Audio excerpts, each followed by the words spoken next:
नमस्कार, स्वागत है आपका प्राइम टीवी में और मैं हूं आपके साथ स्वप्निल यादव। वक्त हो चला है प्राइम उत्तर प्रदेश का, तो रुक करते हैं यूपी की खबर की ओर, जहां बलिया में एनडीए के घटक दल निषाद पार्टी के कार्यकर्ताओं ने अपने ही पार्टी के राष्ट्रीय अध्यक्ष के खिलाफ मोर्चा खोल दिया है। एक तरफ जहां चुनावी माहौल चल रहा है, तारीखों का ऐलान हो गया है, तो उसी ओर अपने ही पार्टी के नेता के खिलाफ मोर्चा खोल दिया गया है। बीजेपी के नेताओं पर भी उपेक्षा का आरोप सैकड़ों कार्यकर्ताओं ने विरोध किया है। दरअसल सम्मेलन संगठन के जिलाध्यक्ष ने संजय निषाद से मांगी अनोखी मांग कर रहे हैं और कहा है कि अनोखी मांग के बाद ओम प्रकाश राजभर की तरह संजय निषाद भी अपने कार्यकर्ताओं को निषाद पार्टी का टोपी पहनाकर थाने में बिठाकर काम कराने का पावर दे रहे हैं। क्या है? अपने शीर्ष नेतृत्व तो राष्ट्रीय अध्यक्ष संजय निषाद पर भी आप आरोप लगा रहे थे, कहीं ना कहीं उनकी भी नहीं सुनी जा रही है। अगर उनकी सुनी जाती, अगर 100% सुनी जाती, जैसे राजभर जी अभी आप उनका वक्तव्य सुने थे कि थाने में आप चले जाओ, पीले गमछे लगा लो और जाके बैठ जाओ, आपके गमछे में ओम प्रकाश राजभर दिखाई देगा। उसी तरीके से मैं चाहता हूं कि माननीय डॉक्टर संजय कुमार निषाद जी भी कहीं भी जाए और बोले, हमारे कार्यकर्ताओं को ये साहस देने का काम करें कि आप लोग भी थाने में बैठो और निषाद राज की टोपी लगाकर बैठो, तुम्हारा दरोगा काम करेगा। लेकिन ऐसे बोल भी नहीं पा रहे हैं, इसलिए हम लोग निराश और हताश हैं। तो मैं चाहता हूँ अपने राष्ट्रीय अध्यक्ष जी से कि आप भी ऐसा हमें पावर दीजिए ताकि हम उस पावर का इस्तेमाल करके अपने समाज का भला कर सकें। लोकसभा चुनाव के लिए शनिवार को आदर्श आचार संहिता लागू हो गई है और ऐसे में बस्ती में छठवें चरण में 25 मई को मतदान होगा। वहीं लोकसभा चुनाव कराने के लिए अधिकारियों ने भी कमर कस ली है, जहां चुनाव आचार संहिता लागू होने के बाद डीएम-एसपी एक साथ सड़क पर नजर आए, जहां शांतिपूर्ण मतदान और कराने के लेकर सीआईएसएफ जवानों के साथ डीएम-एसपी ने क्लीट और फ्लैग मार्च किया। आपको बता दें कि कंपनी बाग से गांधीनगर होते हुए दक्षिण दरवाजा, मंगल बाजार, करुआ बाबा होते हुए रेलवे स्टेशन तक सड़क पर अधिकारियों ने क्लीट मार्च किया। बाराबंकी में रविवार को इंडिया गठबंधन की संयुक्त जनसभाओं का आयोजन किया गया, जहां विधानसभा रामनगर में कार्यक्रम स्थल देवलौन में आयोजित किया गया है और इसके मुख्य अतिथि पूर्व मंत्री विधायक हाजी फरीद महफूज किदवई एवं विशिष्ट अतिथि में पूर्व ग्राम विकास कैबिनेट मंत्री एवं राष्ट्रीय सचिव अरविंद कुमार सिंह गोप एवं डॉक्टर पीएल पुनिया और गठबंधन के प्रत्याशी तनुज पुनिया उपस्थित रहे और साथ में जिले के सम्मानित नेता और जिला के पदाधिकारी और समाजवादी व कांग्रेस पार्टी के सभी नेता कार्यकर्ता मौजूद रहे। इस दौरान उपस्थित सभी पदाधिकारियों ने आगामी लोकसभा चुनाव में बाराबंकी से इंडिया गठबंधन उम्मीदवार को भारी बहुमत में विजय बनाने का संकल्प भी लिया। तो इस बार चैत्र रामनवमी धार्मिक नगरी अयोध्या में बड़े ही उत्साह के साथ मनाई जाएगी, जहां 22 जनवरी को रामलला की प्राण प्रतिष्ठा हुई, तो अब उसके बाद रामनवमी का इंतजार बेसब्री से हो रहा है। दरअसल भगवान श्री रामलला अपने भव्य दिव्य मंदिर में विराजमान हो गए हैं। ऐसे में अयोध्या में इस बार लाखों की भीड़ होगी। श्रद्धालुओं की रिकॉर्ड भीड़ के मद्देनजर इस बार सुरक्षा के खासे इंतजाम किए जाएंगे। श्री राम जन्मभूमि तीर्थ क्षेत्र ट्रस्ट के सदस्य डॉक्टर अनिल मिश्रा ने बताया कि ट्रस्ट किसी भी सुविधा का कोई शुल्क नहीं ले रहा है, चाहे वो प्रसाद हो, दर्शन का पास और आरती निःशुल्क है। प्रत्येक सुविधा निःशुल्क ट्रस्ट दे रहा है। देश भर से आए श्रद्धालुओं की सेवा करने के लिए तत्पर है हम। उन्होंने बताया कि राम मंदिर परिसर में श्रद्धालुओं के सामान को रखने के लिए करीब 5000 लॉकरों की सुविधा चल रही है। साथ ही उन्होंने बताया कि रामनवमी के पर्व में आने वाले हैं और उसी में भारी भीड़ भी आएगी, तो इसको लेकर भी कई तैयारियां की जा चुकी हैं और तैयारियां तेज हैं, जहां पुलिस जबरदस्त आस्था और विश्वास के साथ लोग बाग आ रहे हैं। पूरे देश से नहीं बल्कि विदेशों से भी लोग आ रहे हैं और हम लोग पूरा पुलिस प्रशासन के लोग इस बात के लिए उद्यत हैं कि इनका स्वागत भी कर सकें और इनको अधिकतम सुविधाएं हम लोग उपलब्ध करा दें। क्योंकि रामनवमी का जो पर्व आने वाला है उसमें बहुत भीड़ आएगी, हम लोग जानते हैं। पूरा अवध क्षेत्र, पूरा पूर्वांचल, पूरा हमारा प्रयागराज से लेकर आसपास का पूरा क्षेत्र के लोग तो आते ही हैं और साथ में वैश्विक स्तर पर जो लोग काफ़ी जागरूक हुए हैं और काफ़ी लोग आस्थावान लोग भी इसमें आएंगे। ऐसे महानुभाव जो अयोध्या में हैं, ट्रस्ट उनसे निवेदन करना चाहता है आने वाले श्रद्धालुओं को अयोध्या और प्रभु राम की मर्यादा का ख्याल रखते हुए उनका स्वागत करें, सत्कार करें। पूज्य संत महंत आज तक की अयोध्या की परंपरा रही है, किसी श्रद्धालु से दर्शन के लिए कोई धन नहीं लेता है। ब्रज में इन दिनों होली की धूम मची है, जहां होली का महापर्व बेहद नजदीक है, तो ऐसे में ब्रज में जगह जगह दिव्य भव्य आयोजन किए जा रहे हैं। उत्तर प्रदेश सरकार के द्वारा बरसाने में बीते दिन लड्डू होली हुई, तो लठमार होली उत्सव की तैयारियां जोरों शोरों से की गई हैं, जिसका नाम रंग उत्सव दिया गया है। मथुरा, बरसाना, नंदगांव और वृंदावन में कई तरह की होली खेली जाती है।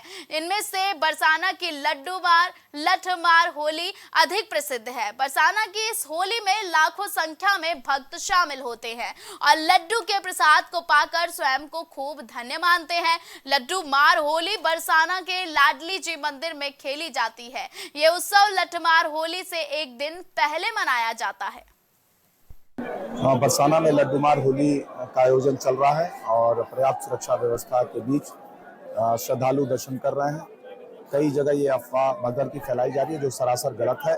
भीड़ काफी है, परंतु नियंत्रित करके भीड़ को मंदिर में छोड़ा जा रहा है और दर्शन करने के बाद लोग निकल रहे हैं। सभी से अनुरोध है कि किसी भी तरह की गलत खबरों को प्रसारित ना करें। बहुत अच्छा लग रहा है। मैं पहली फर्स्ट टाइम आया हूँ लड्डूमार होली पर। मेरी बहुत इच्छा थी, मैं आया हूँ फर्स्ट टाइम और बहुत अच्छा लगा, बहुत अनुभव हुआ मेरे को, बहुत आनंद आया। अंदर जाके डांस हो रहा है, लड्डू की होली हो रही है। चरकुला, मयूर नृत्य, फूलों की होली, लठमार होली, ये शुरू से ही करते आ रहे हैं हम लोग। ये हमारा पूर्वज भी करते आए हैं और वो आज हम वो परंपरा आज हम वही निभा रहे हैं। बिजनौर के तरीकमपुर में 5 दिन से लापता एक युवक का शव गांव के पास तालाब में पड़ा मिला। सूचना पर पहुंची पुलिस ने शव को तालाब से निकलवाकर पोस्टमार्टम के लिए भेज दिया है और जांच में जुट गई है।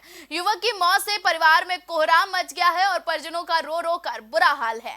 मृतक के परिजनों के पास से ही रहने वाले एक शख्स पर हत्या का आरोप लगाया है। वहीं बताया जा रहा है कि मामला बिजनौर शहर कोतवाली क्षेत्र के तरीकमपुर रूपचंद गाँव का बताया जा रहा है। जी नाजमा, क्या घटना? 5:10 पर लाइट भागी। मैं छत पर बैठी हुई थी, 4 जने भेग कर गए। मरने वाले क्या लगते थे आपके? भाई थे मेरे, भाई थे। 5 रात हो गई नमाज पढ़ने गए। कितने दिन के बाद ये लाश मिली? कब से लापता थे? 5 दिन के बाद जी। और मैंने कहा चच्चा भी नमाज गया, मैं कहे भद देने गया। मैं जगह भी बताई आई और जौन सी गली में भागे, गली में मैं बताऊ हो रही। और मैं छत पर बैठी। किसके साथ गए थे? कौन बुला के लेके गया था? राजवीर बुला कर ले गया था। नाजी मुरकवा राजवीर ले गया बुला को। राजवीर बुला कर ले गया। सुबह भद देनी 4 जने गली भी दिखाई। हाजी खिलाफत बोले पूरा गया। मैं बोली भद देने गया रात सुबह। भद देने सुबह मैं छत पर बैठी थी और छत मिली। लाइट नहीं थी सर, लाइट नहीं थी सर, लाइट नहीं थी। अंधेरा में एकदम। जी बताइए फहीम भाई। आपसे हमारी गुजारिश है, हमें कप्तान साहब से मिलवाया जाए। क्या घटना है कि वारदात क्या हुई? वारदात क्षेत्राधिकारी नगर अवगत कराना है कि थाना कोतवाली के ग्राम टिक्कोपुर के 36 वर्षीय नागरिक पिछले 3 दिन से मिसिंग थे। आज उनकी डेड बॉडी घर के सामने 15 कदम दूर तालाब में मिली। पुलिस को शव को कब्जे में लेकर पंचायतनामा की कार्रवाई की जा रही है। शव को पोस्टमार्टम हेतु जिला अस्पताल भेज दिया गया है। पोस्टमार्टम पैनल द्वारा एवं वीडियोग्राफी के साथ कराई जाएगी। जो भी तथ्य प्रकाश में आएंगे नियमानुसार विधिक कार्रवाई की जाएगी। बिजनौर के धामपुर में सकल जैन समाज की ओर से नगर में भव्य स्वर्ण रथ यात्रा निकाली गई, जिसका नगर में जैन समाज ने लोगों ने पुष्प वर्षा और आरती उतारकर स्वागत किया। स्वर्ण रथ यात्रा में सबसे आगे अहिंसा परम धर्म की झांकी का संदेश देने का झांकी शामिल की गई है और यात्रा में 1008 धर्म ध्वजारोहयुक्त धर्म चक्र की झांकी रही है। और इस दौरान स्वर्ण रथ यात्रा में प्रदीप जैन शास्त्री द्वारा भजन कीर्तन करते हुए साथ में महिलाएं बड़ी संख्या में भजन कीर्तन करती हुई दिखाई दी हैं। वहीं यात्रा को लेकर सुरक्षा व्यवस्था भी दुरुस्त नजर आई है। हमीरपुर को पहला राशन वितरण भवन सरकारी भवन पहली बार वितरण हुआ है, जिसके बाद ग्रामीणों में खुशी की लहर देखने को मिली है। वहीं राशन वितरण सीसीटीवी कैमरों की निगरानी में हुआ। मनरेगा योजना में ग्राम प्रधान के राशन वितरण भवन तैयार कराया है। और आपको बता दें कि सुमेरपुर विकासखंड क्षेत्र में बदोखर मेंदनी का ये पूरा मामला बताया जा रहा है।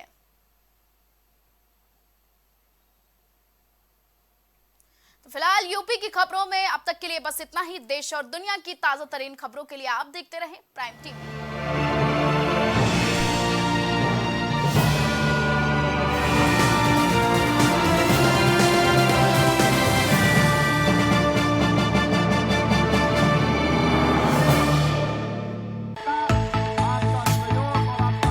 कुछ भाव पुष्प। आप देख रहे हैं प्राइम टीवी, सच साहस सरोकार। प्रधानमंत्री श्री नरेंद्र मोदी का संकल्प है कि देश का हर नागरिक पोषित, सशक्त और समर्थ बने। जब पूरा विश्व इस सदी की सबसे बड़ी महामारी कोविड-19 से जूझ रहा था, उस दौरान प्रधानमंत्री श्री नरेंद्र मोदी जी के नेतृत्व में भारत सरकार ने प्रधानमंत्री गरीब कल्याण अन्न योजना का संचालन कर देश के गरीबों की खाद्य सुरक्षा सुनिश्चित की। इसी संवेदनशीलता को जारी रखते हुए आज 80 करोड़ से भी ज्यादा लोगों को मुफ्त अनाज दिया जा रहा है। सभी को अनाज, पोषित समाज।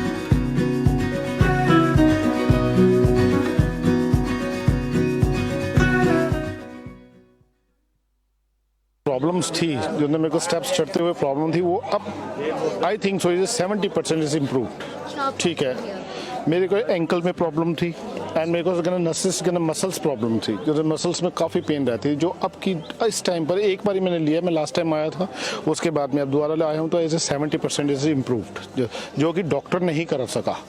मैंने हाँ, मतलब मैं गंगा राम के हॉस्पिटल के डॉक्टर से तकरीबन 2 साल तक ये ट्रीटमेंट करा था, कि उनको समझ ही नहीं आया ये प्रॉब्लम क्या है। दैट इज अब बेटर है।